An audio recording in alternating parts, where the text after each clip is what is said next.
And that's the end of the first half. As the teams head to the locker room, the Spartans lead the Bulldogs by a score. You guys stink. Geez, Coach, we're only down a couple of points. No, I mean you guys really smell. You need to hit the showers. And here, I got every one of you new bars of soap from the Sterling Soap Company. Each bar is artisan crafted using natural ingredients and essential oils. They also have shave soaps, colognes, beard balm, and a whole lot more. Now get in there. But Coach, we have another half to play. I don't care. I can't stand to be around you. A few minutes later. All right, bring it in tight. You guys are still playing terrible, but you're smelling great out there. Now listen, you're going to need to stock up for the rest of the season. We got a lot of tough games left. So go to sterlingsoap.com after the game. That's STIRLING soap.com. You got that? Yes, Coach. Great. Sterlingsoap.com on 3. 1, 2, 3. Sterlingsoap.com.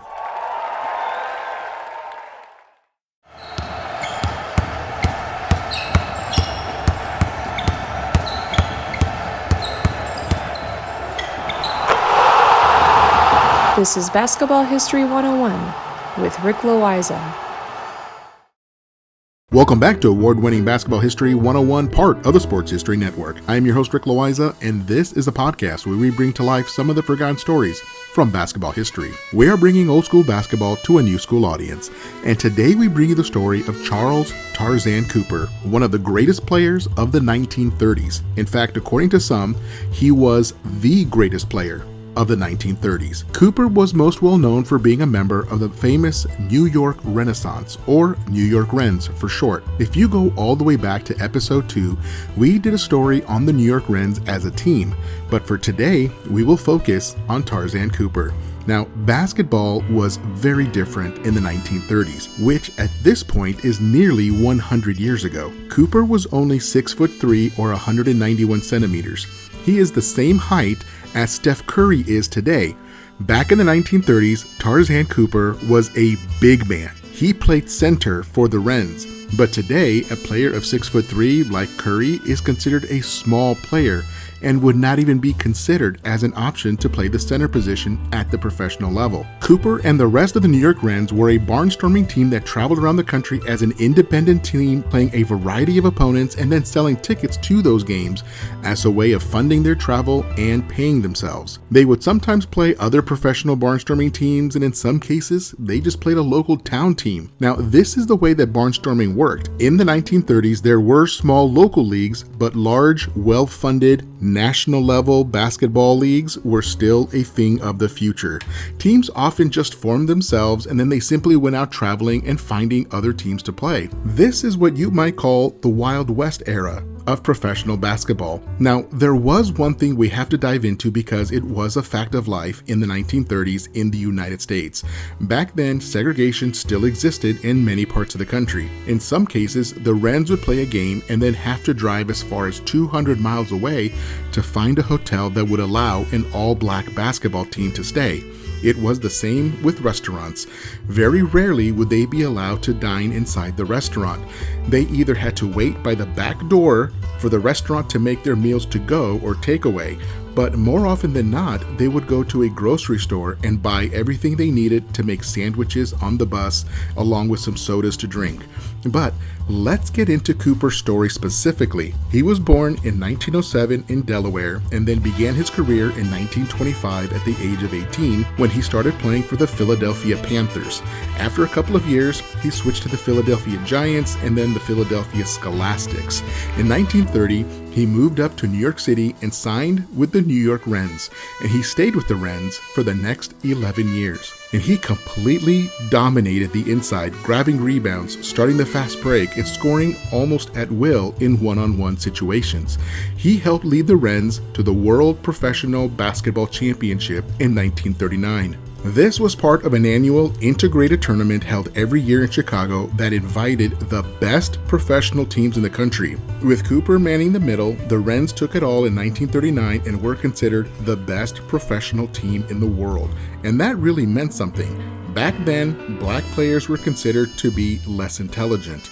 There was a false reputation that said that black players could not be counted on in clutch situations. So for an all-black team to win a tournament against the best white teams in the entire country was an enormous statement. The New York Rens broke down barriers and changed a few minds. Tarzan Cooper was a major part of that effort. Now, a few years later, Cooper was playing for the Washington Bears, and then he led that team to the same World Professional Championship in 1943. So Cooper won that tournament with two different teams. That is how impactful he was as a 6'3" big man.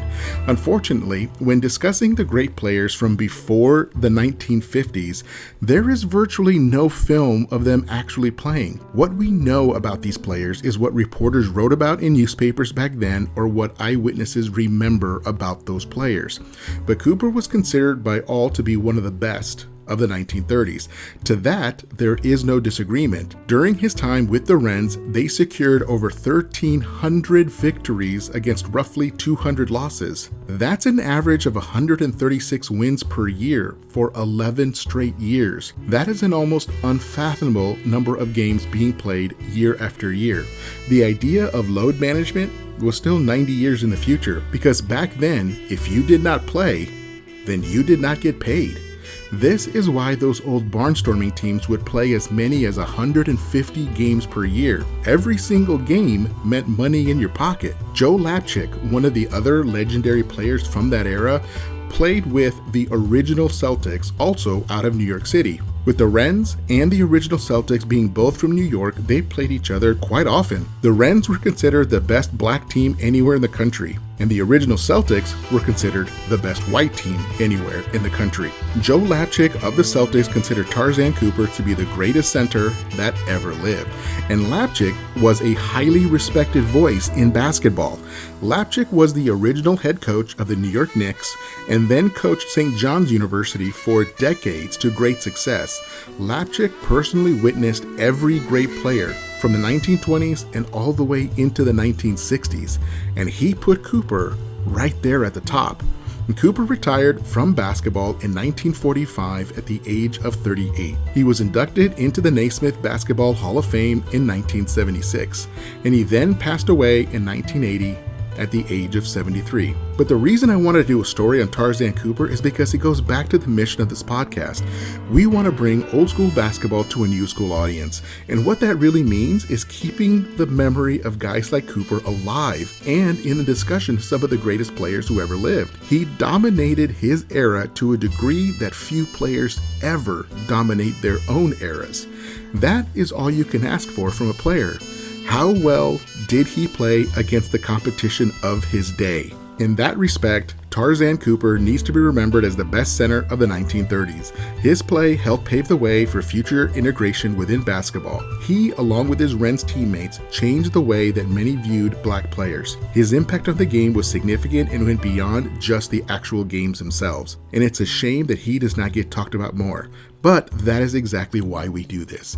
So here's to Charles Tarzan Cooper. Well, that is it for today. Join us next time when we share another story from basketball history. That's next time on Basketball History 101, part of the Sports History Network, the headquarters of Sports Yesteryear. Go to sportshistorynetwork.com to find out more about this and other sports history podcasts. If you like what you hear, please hit that subscribe button wherever you get your podcast. And check out our page on Facebook. It's called Basketball History 101 Podcast. There you'll find short historical posts, and I'll also announce there when new episodes come out. I want to thank my producer and editor, Jacob Loayza. Join us each week as we continue to mine the history of basketball for more great stories from the past. Take care and see you soon.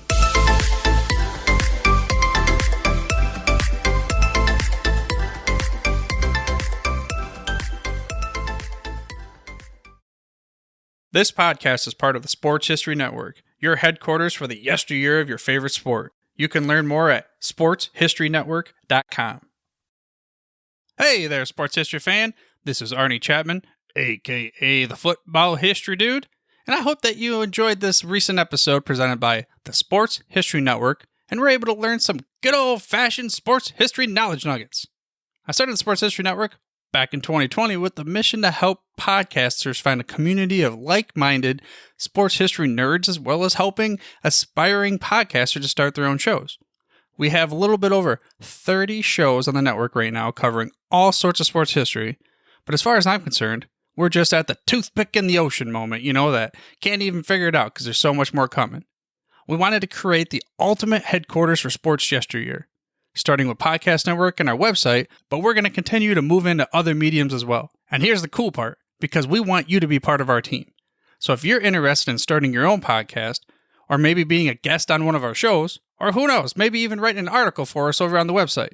Seriously, all you gotta do is reach out to us on the contact page over at sportshistorynetwork.com. You can be as technologically savvy as a Neanderthal tapping on a stone trying to figure out this whole hieroglyphics thing back in the day. Again, it doesn't matter, because even if you don't understand the whole podcast space, we have a production team that can pretty much help you out with doing everything. All you gotta do, head over to sportshistorynetwork.com, head to the contact page, fill it out. That message goes right to me, and I'll reach out to you as soon as I can.